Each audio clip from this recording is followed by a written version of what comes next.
Добрый день, друзья! С вами, как обычно, Артур, и, как обычно, завел-поехал. В прошлом выпуске мы поставили некого рода эксперимент, и я вам скажу, что он превзошел все мои ожидания. Точнее, все мои ожидания превзошли вы. Потому что после заливки вот в этот вот самый автомобиль с корявым поворотником, который я уже третий месяц хочу поправить, после заливки в двигатель этого автомобиля некой присадки вас начало бомбить. Начнем с того, что вы спрашивали, не увеличился ли размер полового члена у владельца этого автомобиля после заливки присадки.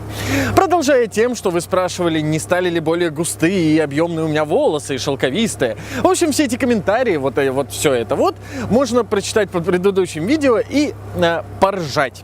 Так вот, господа, я вам хочу сказать, что все это, сказанное вами, имеет под собой определенную основу, потому что присадки достали всех. И я подумал, что стоит, наверное, вспомнить о том, каким образом промывали движки наши с вами деды. Ну, по крайней мере, легенды гласят, что можно сделать так. Один мудрый дагестанский мафиози рассказал мне, что если в двигатель на рабочем моторе налить воды в маслозаливную горловину, то ничего не произойдет с мотором, кроме того, что он станет шелковистый, бархатистый и идеально чистый. То есть он мне предложил вот сейчас открыть заливную горловину и залить туда воды. Вот так вот. Что здесь написано? Чистая вода, чистое завтра. Неправда. Чистая вода, чистый мотор. И возьмем мы вот это вот самое-самое-самое дорогое масло. Поверьте, господа, Лукойл в моей рекламе не нуждается, поэтому это не реклама. Просто это самое дешевое масло, которое я купил. Оно стоит за баклаху 700 рублей. Это минералка, перед зимой самое то. Ну что, начнем эксперимент? Я не знаю, на чем мы отсюда поедем, но если что, номер дешевого такси у тебя есть. На самом деле, я, честно говоря, немножко очкую, потому что назад дороги уже не будет. И если что, мы просто, снимем и выбросим мотор, или придется его капиталить. Но я доверяю дагестанским мафиози. Блин, ну это жестко на самом деле. Я реально, я никогда таким не занимался. Хотя я слышал, что на проекте «Печалька» вроде как на нем лили Кока-Колу в двигатель, но я не видел этого. Фу. Показываю. Это не ацетон, не растворитель, хотя я могу и то, и другое выпить. Это вода обычная.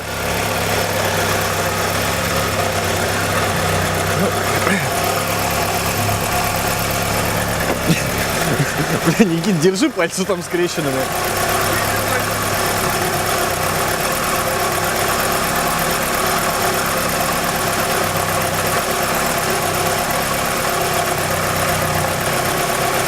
А я вот только не понял, заливную надо закрыть потом после этого или оставить открытой? Смотри-ка, пока работает. Так, засекаем 5-10 минут. Средний между 5 и 10 у нас 7,5. Засекай 7,5 минут. Собственно, вот, господа. Чистая вода, чистый двигатель, лучшая присадка. Слушай, а вот сейчас он реально начал тише работать. Вот отвечаю.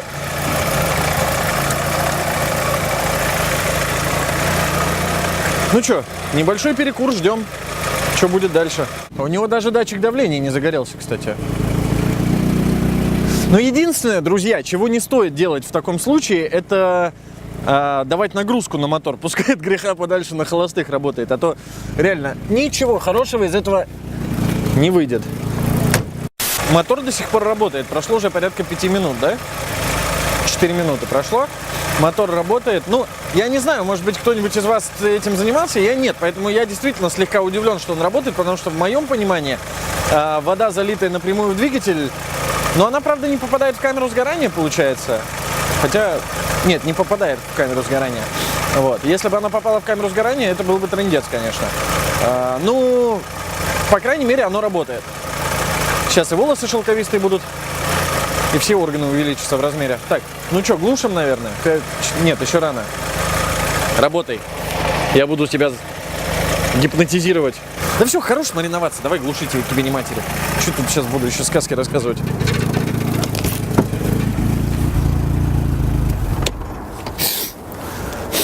Так, я пошмыгаю носом, потому что нормальный это осенний насморк. Питер, погода. Так, где мой замечательный девайс? Ну что, пойдем следовать. Что? Это что? Осталась минута. Ну вот 1,5 минуты осталось. Мы 7,5 замеряли. Значит, 6 минут он оттарабанил. Но 6 минут, мне кажется, достаточно для... Я не знаю, он что, даже масло не начнет жрать после этого?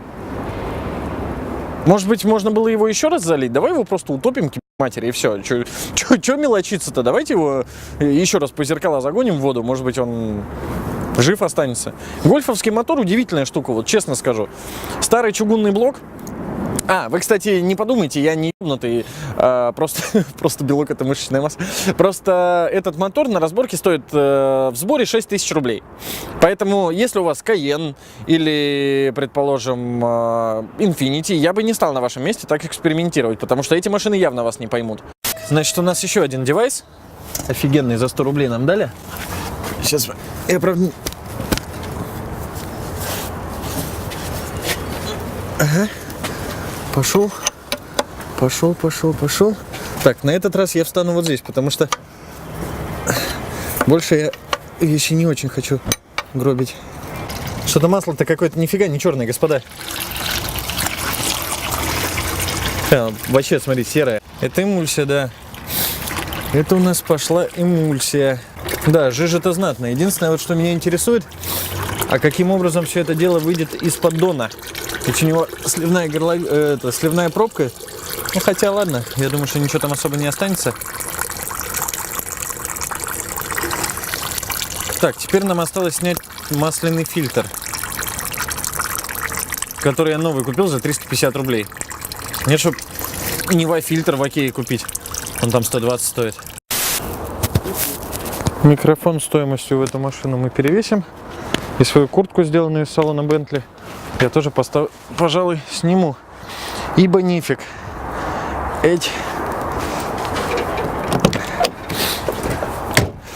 Дело в том, что инженеры ВАГа, ну тогда еще не ВАГа, не очень удобно расположили фильтр. Точнее, для машин без гидроусилителя они расположили его удобно, а для машин с гидроусилителем неудобно. Поэтому снимать его надо сверху, минуя всякие разные патрубки охлаждения. Ну что, приступим.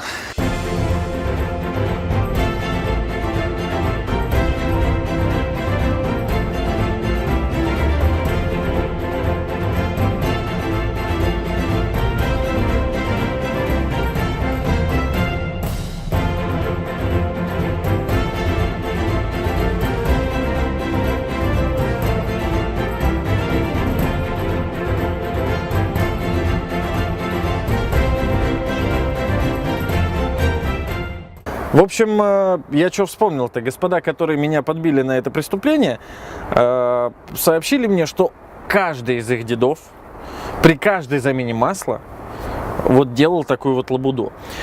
Но единственное, кстати, пробка внутри чистая. Но единственное, чего не учли господа, это то, что на 21-й Волге хоть насыпь цилиндры, она поедет. А это все-таки машина вражья.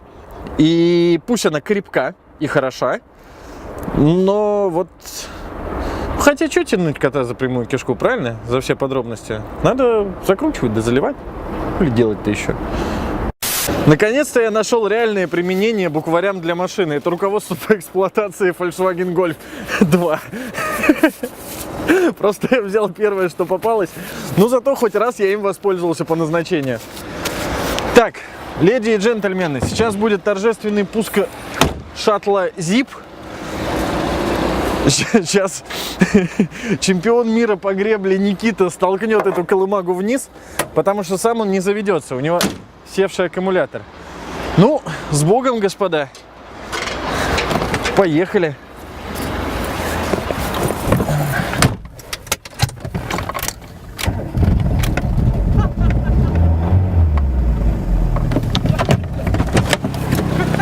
Сука, как так? Да как так-то, а?